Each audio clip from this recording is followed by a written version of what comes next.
दोस्तों हमारे prime minister Narendra Modi ji 2 से 3 जनवरी को लक्षद्वीप और तमिलनाडु की यात्रा पर जाते हैं और लक्षद्वीप की यात्रा के साथ जाने के साथ दोस्तों जो फोटोज और वीडियो सोशल मीडिया के ऊपर में छोड़ते हैं वो इतनी वायरल हो जाती है कि लोग दोस्तों गूगल के ऊपर में लक्षद्वीप को ट्रेंडिंग में जाकर सर्च करने लगते हैं और इसका परिणाम ये निकल कर आता है कि दोस्तों लोग जो है गूगल के ऊपर में सोशल मीडिया के ऊपर में boycott Maldives, explore Indian island जैसे जो टैग होते हैं वो काफी ट्रेंड करने लगता है। लेकिन आज के इस वीडियो में समझने की कोशिश करते हैं कि एक्चुअल में क्या कारण है कि लोग दोस्तों जो बॉयकॉट मालदीव कर रहे हैं, इसके पीछे का एक्चुअल में पूरा रीजन क्या है। कहानी जो तो इसे सुनने में आसान लगती है, आपको लगता है कि सब कुछ 1 मिनट में हो गया है, ऐसी कोई भी बात नहीं है। तो पूरा जो इसका कालक्रम है दोस्तों आज इस वीडियो में समझने की कोशिश करेंगे। और मालदीव ने दोस्तों जो भारत से टक्कर लिया है, इसका मालदीव पर क्या इंपैक्ट देखने को मिलेगा, इसके साथ ही साथ दोस्तों भारत पर इसका क्या इंपैक्ट देखने को मिलेगा, आज दोस्तों इसको बहुत ही बेहतरीन ढंग से समझने की कोशिश करेंगे। तो चलिए बिना टाइम को वेस्ट किए दोस्तों इस पूरे कंसेप्ट को बहुत ही बेहतरीन ढंग से समझने की कोशिश करते हैं। दोस्तों जब बात होती है मालदीव की, तो मालदीव के बारे में कुछ भी बात करने से पहले दोस्तों आप थोड़ा सा मैपिंग के बाद में इसको समझ लीजिए, ताकि दोस्तों आप इस घटना को काफी अच्छी तरह से रिलेट कर पाएंगे। आप समझ पाएंगे कि मालदीव एक छोटा सा इतना देश है जो एशिया का क्षेत्रफल और जनसंख्या के मामले में दोस्तों सबसे छोटा देश के रूप में निकलकर सामने आता है। वो आज दोस्तों भारत के लिए इतना चिंता का विषय कैसे बन गया है, क्योंकि दोस्तों अगर इसके लोकेशन को देखोगे तो दोस्तों ये हिंद महासागर में भारत में जो लक्षद्वीप है वहां पर दोस्तों उसके आसपास दोस्तों ये कोराल से बना हुआ एक आइलैंड है, एक प्रकार का द्वीपीय देश है। और ये दोस्तों एशिया का जनसंख्या और क्षेत्रफल के अकॉर्डिंग सबसे छोटा देश होता है, जिसकी दोस्तों पॉपुलेशन अगर आप अभी जाकर सर्च करोगे तो कुछ 5 लाख के आसपास देखने को मिलती है, जिसमें से 98% जो पॉपुलेशन होती है दोस्तों ये कहीं ना कहीं मुस्लिम होती है। इसके साथ दोस्तों यहाँ की जो लगभग 40% के आसपास आबादी होती है वो पूरी तरह से अगर आप देखोगे तो इसकी कैपिटल माले में आकर बसती है। यानी कि ये जो जगह है दोस्तों इसको इन्होंने टूरिज्म के तौर पर विकसित किया है। ये कोराल से बना हुआ आइलैंड होता है, इसको इन्होंने टूरिज्म के तौर पर विकसित किया है। और अभी इसको अगर आप देखोगे दोस्तों हिंद महासागर में इसकी पोजीशन इतनी अच्छी है क्योंकि हर देश दोस्तों इसका एक इंपॉर्टेंस को समझता है। और आज के समय में दोस्तों क्या हुआ है कि भारत के लिए चिंता का विषय बन गया, इसको तो हम समझेंगे ही, लेकिन एक बात को याद रखिए दोस्तों ये जो है एक आइलैंड जो बना हुआ है, ये द्वीपीय आइलैंड बना हुआ है और ऐसा एक्सपेक्टेड किया जाता है कि दोस्तों 2050 तक इसका 80% जो मालदीव है वो पूरी तरह से जल में डूब जाएगा। लेकिन फिर भी दोस्तों अभी के लिए तो भारत के लिए बहुत बड़ी समस्या बन चुका है। आइए इस समस्या को थोड़ा समझने की कोशिश करते हैं। दोस्तों ये पूरी कंट्रोवर्सी की शुरुआत होती है जब दोस्तों सितंबर के अंदर में नए इलेक्शंस हेल्ड करवाए जाते हैं मालदीव के अंदर में। और मालदीव के अंदर में दोस्तों जो इंडिया के समर्थक हुआ करते थे, प्रधानमंत्री मोहम्मद सोलेह है, वो दोस्तों हार जाते हैं और वहां पर एक नए प्रधानमंत्री निकल कर आते हैं जिनका नाम मोहम्मद मोइज्जू है। और मोहम्मद मोइज्जू की एक खास बात होती है कि जब दोस्तों ये जीते थे तो इनका एक मेन टैगलाइन हुआ करता था, एक मोटो लेकर चल रहे थे, इंडिया आउट का। अब इंडिया आउट का मतलब दोस्तों इंडिया को बाहर करना नहीं है, बल्कि इंडिया के कुछ सैनिक है मालदीव के अंदर में जिनको बाहर करना है।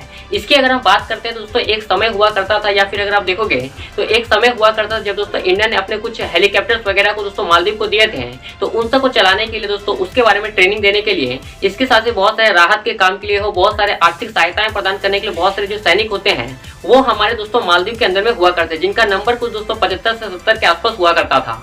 ऐसे में दोस्तों मालदीव इसको समझता है कि ये उनके आंतरिक मामलों में भारत की तरह हस्तक्षेप है। वो उसको समझता है कि भारत उनके आंतरिक मामलों में हस्तक्षेप कर रहा है, क्योंकि मालदीव जो कि एक संप्रभु देश होता है उसके अंदर दोस्तों किसी का नियंत्रण नहीं होना चाहिए। इसलिए मोइज्जू इस मामले को उठाकर लेकर सामने आते हैं और जनता के बीच में इस चीज को लेकर आते हैं कि जब भी अगर वे प्रधानमंत्री बनते हैं तो पहला स्टेप जो वो लेकर आएंगे वो होगा कि इंडिया आउट का।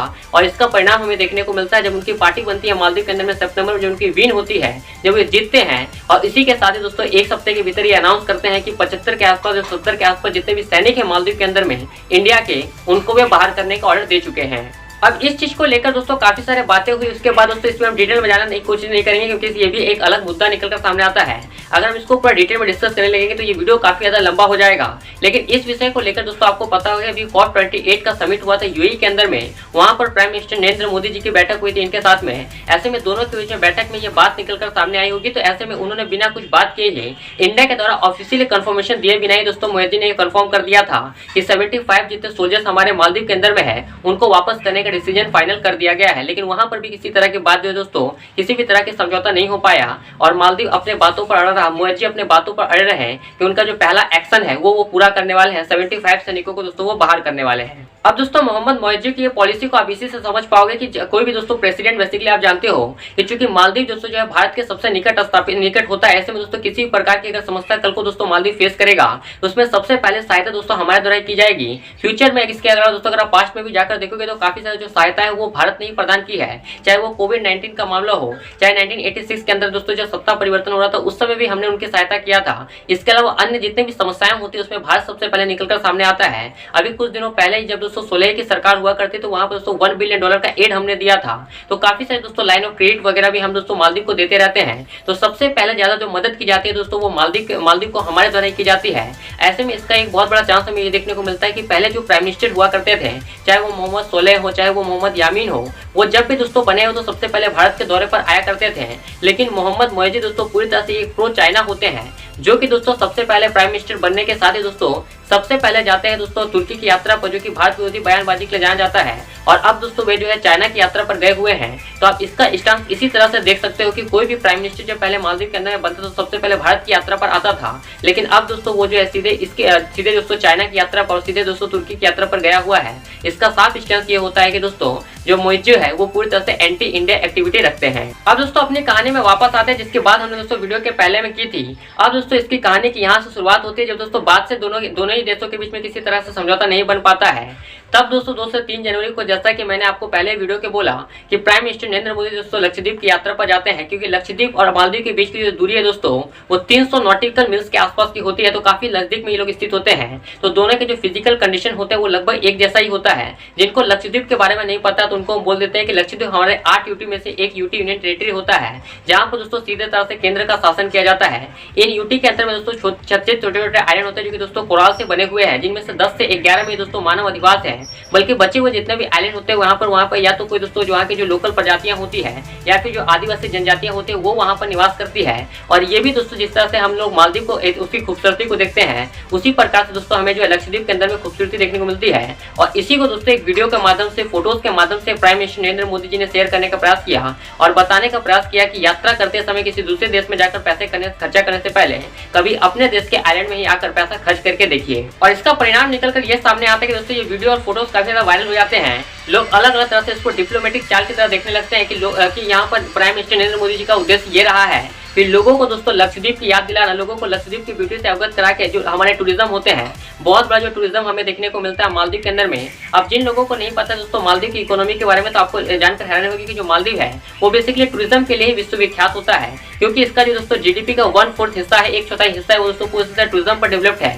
और उसी तरह की दोस्तों अगर आप कंडीशन देखोगे तो लक्षद्वीप के अंदर में भी देखने को मिलते हैं, लेकिन लक्षद्वीप में दोस्तों हमने टूरिज्म को बढ़ावा नहीं दे पाए, लेकिन उससे मालदीव को दोस्तों उसने जो है टूरिज्म को बढ़ावा दिया। इसका परिणाम हमें देखने को मिलता है कि आज जो लक्षद्वीप की आज जो आपको मालदीव की इकोनॉमी देखने को मिलती है वो पूरी तरह से टूरिज्म में विकसित होती है। और जहाँ तक टूरिज्म की बात होती है दोस्तों, भारत जो कि दोस्तों दुनिया का सबसे बड़ा जनसंख्या देश हो चुका है, वहाँ के दोस्तों सबसे ज्यादा लोग जो है दोस्तों मालदीव पर यात्रा पर जाते हैं। इवन दोस्तों अगर आप देखोगे तो उसका जो पैकेज निकल कर आता है 1.5 से 2 लाख रुपए का सालाना जो एक बार का पैकेज होता है वो निकल कर आता है। बड़े बड़े जो विलास होते हैं वहाँ पर जो खाने वगैरह बिकते हैं उसकी काफी ज्यादा कॉस्टली होती है। फिर भी लोग दोस्तों भारत से जो है काफी बड़ी मात्रा में देखोगे तो लक्षद्वीप जाते हैं। अभी दोस्तों सितंबर का जो आंकड़ा निकल कर आया है 2023 का, उसमें बताया गया कि करीब 1,95,000 के आसपास दोस्तों जो लोग हैं भारत से स्पेशली वो दोस्तों मालदीव की यात्रा पर गए हुए थे। तो इससे समझ सकते हो कि दोस्तों मालदीव के अंदर जो टूरिज्म है वो कहीं ना कहीं भारत के लोगों पर बहुत ज्यादा डिपेंडेंट होता है। लेकिन इस चीज को दोस्तों मालदीव के सरकार के कुछ नेता नहीं समझते हैं और सोशल मीडिया के ऊपर दोस्तों कुछ ऐसे पोस्ट करते हैं।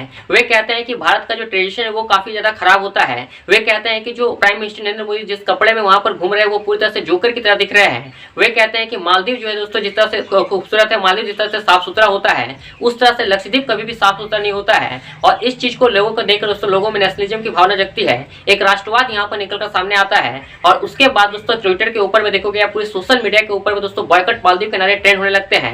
और इसका परिणाम ये निकलकर सामने आता है कि इंडिया के जो जितने भी बॉलीवुड एक्ट्रेस होते हैं, एक्टर होते हैं, जो कि काफी पॉपुलर है, जो काफी बड़ी मात्रा में दोस्तों पैसे खर्च करते हैं मालदीव जैसे यात्रा पर जाने के लिए, वे भी दोस्तों निकलकर सामने आते हैं।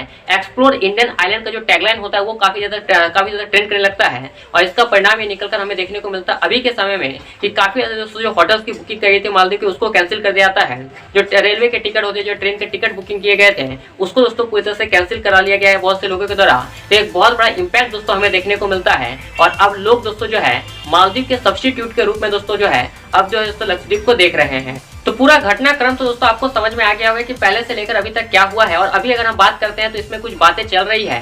जैसा कि मैंने आपको कुछ देर पहले ही बोला कि अभी जो मोदी है वो दोस्तों गए हुए हैं चीन की यात्रा पे और वहां से कुछ बातें निकल कर आएगी। हो सकता है कि इस बात को चीजों को सुधारने के लिए ये जो पूरी दोस्तों जो कॉन्स्पिरेसी निकल कर सामने आई है, जो पूरा दोस्तों जो डिप्लोमेटिक चाल निकल कर सामने आया है, इसमें हो सकता है कि मोदी दोस्तों अपने देश का आधार को संभालने के लिए, क्योंकि पहले के जितने भी नेता हुआ करते हैं, पूर्व प्रधानमंत्री, चाहे वो ये सुलेह हो चाहे यमीन हो, वे कह रहे हैं कि इस तरह से बयानबाजी करना ये काफी खराब है। और इसी को देखते हुए दोस्तों जो अभी की सरकार है वहां पर मालदीव के अंदर में उसने तीन नेता जिन्होंने इस तरह की बयानबाजी की थी उनको पूरी तरह से सस्पेंड कर दिया गया है। इसके साथ ही अब लगता है ऐसा है कि दोस्तों इस चीज को सुधारने के लिए मालदीव ने जो इतनी बड़ी गलती कर दी है, ऐसे लोगों के बोल के हमारे जो सिविलाइजेशन है इसके बारे में ऐसा करके बोल के अब उस चीज को लगता है कि दोस्तों वो सुधारने की कोशिश करेंगे। और हो सकता है कि कुछ दिनों के बाद दोस्तों जो है मोहम्मद मोइजी हमारे इंडिया की यात्रा पर भी आए। लेकिन एक बहुत बड़ा खतरा दोस्तों है मालदीव के जो टूरिज्म की इंडस्ट्री है उस पर गहरा गया है। अब इसका इम्पैक्ट की जब हम बात करते हैं दोस्तों, इसका एक इम्पैक्ट अगर आप देखोगे तो इसका एक दोनों के देशों के बीच में ट्रेड में पड़ सकता है। जैसा कि मैंने आपको पहले ही बोला कि दोस्तों इसका सबसे बड़ा इम्पैक्ट दोस्तों ये देखने को मिलेगा कि जो लक्षद्वीप मालदीव होता है उसकी जो टूरिज्म इंडस्ट्री जो कि भारत पर पूरी तरह से निर्भर होती है वो कहीं ना कहीं आपको डाउन होती हुई दिखेगी। लेकिन जो लक्षद्वीप की टूरिज्म इंडस्ट्री जहां तक आज तक लोगों के बारे में उसको पता नहीं था, वो दोस्तों अब धीरे धीरे आगे बढ़ती हुई दिखेगी। सरकार दोस्तों आने वाले समय में इसको डेवलप करने के लिए, बड़े बड़े विलास को डेवलप करने के लिए, होटल्स को डेवलप करने के लिए वहां पर पैसे खर्चे करेगी। इंडियन गवर्नमेंट दोस्तों स्पेशली इसमें आगे आने ही वाली है। अब दोनों देशों के बीच में अगर हम ट्रेड की बात कर लेते हैं तो दोस्तों अगर आप ट्रेड के बात में देखोगे तो भारत दोस्तों कम से कम आप देखोगे तो 61 लाख रुपए के आसपास दोस्तों जो इंपोर्ट है वो दोस्तों हम मालदीव से करते हैं। लेकिन जब एक्सपोर्ट की बात करती है तो 41 करोड़ रुपए के आसपास दोस्तों जो एक्सपोर्ट है वो हम दोस्तों कर देते हैं। तो ऐसे में दोस्तों हमारा व्यापार हमेशा ही दोस्तों मालदीव के साथ में काफी अच्छा रहा है और हम फायदे के साथ में रहे हैं, क्योंकि हमारा जो पहला रिलेशनशिप है इनके साथ में ये काफी अच्छा रहा है। जितने भी पहले के प्रधानमंत्री थे, अभी प्रधानमंत्री आने के साथ में अभी भी कहेंगे कि ठीक ही ठाक, अभी पूरी तरह से तो बिगड़ा नहीं है। लेकिन ये देखना होगा कि अब ट्रेड में क्या इंपैक्ट पड़ेगा, क्योंकि ट्रेड में तो हम दोस्तों मालदीव के साथ फायदे में रहते हैं जबकि मालदीव इसमें घाटे में रहता है। और इंडिया के लिए कंसर्न की बात यह है दोस्तों, अब तक आपने इन सब चीजों को सुना तो आपको लगता है कि मालदीव की इंडस्ट्री दोस्तों नीचे चली जाएगी और मालदीव दोस्तों काफी नीचे चला जाएगा, वो दोस्तों पूरी तरह से डूब जाएगा। लेकिन इस चीज को दोस्तों भावनाओं में मत देखिए, क्योंकि दोस्तों मालदीव अगर ये इंडस्ट्री उसकी नीचे जाएगी, उसका टूरिज्म नीचे गिरेगा, अगर उसकी इकोनॉमिक नीचे गिरेगी, उसकी जीडीपी नीचे गिरेगी, तो वो जाहिर सी बात है दोस्तों जो है चाइना उसको हाथ बढ़ाने के लिए आएगा। क्योंकि चाइना दोस्तों समझता है कि मालदीव की जो इकोनॉमिक जो उसका स्थिति है वो किस तरह से है। पूरे हिंद महासागर पर दोस्तों अगर किसी को कंट्रोल जमाना है तो दोस्तों अगर मालदीव पर कोई कंट्रोल जमा लेता है, मालदीव को अपने साथ में ले लेता है, तो वो दोस्तों काफी ज्यादा कंट्रोल जमा पाएगा हिंद महासागर में। इस चीज को चाइना अच्छी तरह से समझता है। तो अगर दोस्तों कभी भी जाके अगर आने वाले समय में दोस्तों इस सब चीजें होती है, अगर इंडस्ट्री डाउन होती है, जीडीपी नीचे जाती है, तो जाहिर सी बात है कि दोस्तों मालदीव चाइना से ऋण लेगा। फिर हो सकता है कि दोस्तों बेल्ट एंड रोड इनिशिएटिव का इसको मेंबर बना लिया जाए। फिर हो सकता है कि काफी ज्यादा पैकेज वगैरह देके दोस्तों जो है काफी सारे वहां पर चीजों को डेवलपमेंट किया जाए। अभी तक काफी सारी चीजें डेवलप हुई है, लेकिन और भी हो सकता है कि आने वाले समय में उसमें चूंकि वो दोस्तों जो एंटी इंडिया सेंटीमेंट रखता है मोइजी, तो हो सकता है कि आने वाले समय में चाइना का और इंटरफेयर दोस्तों हमें मालदीव की इंडस्ट्री पर देखने को मिले। और अगर ऐसा होगा तो दोस्तों ये भारत के लिए काफी खतरे की बात होगी, क्योंकि भारत में जो दक्षिण भारत का पूरा क्षेत्र है दोस्तों, जहां पर हमारे बहुत बड़े आईटी कंपनियां कार्यरत है, बहुत से डिफेंस के काम होते हैं, बहुत से जो हमारे स्पेस की टेक्नोलॉजी वहां पर काम चल रही है, उन सब चीजों की निगरानी रखने में दोस्तों कहीं ना कहीं चाइना सफल हो जाएगा। तो एक तो अच्छी बात है कि दोस्तों हम मालदीव की इंडस्ट्री को नीचे गिरा देंगे, लेकिन हमारा लक्षद्वीप आगे बढ़ जाएगा। लेकिन एक बहुत बड़ी बात यह रहेगी कि अगर चाइना का इंटरफेयर दोस्तों मालदीव में बढ़ गया तो ये भारत के लिए दोस्तों एक बहुत ही बड़ी चिंता की बात बन जाएगी। तो अब इस चीज को लेकर आपका क्या कहना है दोस्तों, आप नीचे कमेंट करके जरूर बताइएगा कि आप इस चीज को लेकर क्या सोचते हैं, क्योंकि इन सब चीजों को लेकर दोस्तों आपका जो इंपॉर्टेंस होता है, आपकी जो ओपिनियन होता है वो हमेशा मायने रखता है। और इस चीज के लिए दोस्तों हमारा जो कमेंट बॉक्स होता है वो 24 घंटे आपके लिए, आपके विचारों के लिए खुला रहता है। और दोस्तों इस वीडियो अगर अच्छा लगा तो लाइक कीजिएगा। अगर आपको चाहते हो कि ऐसे और वीडियोस हम आपके लिए करते रहें तो नीचे चैनल को सब्सक्राइब करके बेल आइकन जरूर प्रेस कीजिएगा। और मैं मिलता हूं आपसे वीडियो में, तब तक के लिए जैसे कि हर वीडियो के एंड में आपसे कहते हैं कि बड़ों का सम्मान करें, छोटों को पैर, अपना व्यक्तित्व इस तरह से विकसित करें कि महिलाएं पुरुष के साथ और पुरुष महिलाओं के साथ सुरक्षित और सम्मानित महसूस कर सके। मैं मिलता हूं आपसे वीडियो में, तब तक के लिए आप सबका बहुत बहुत धन्यवाद।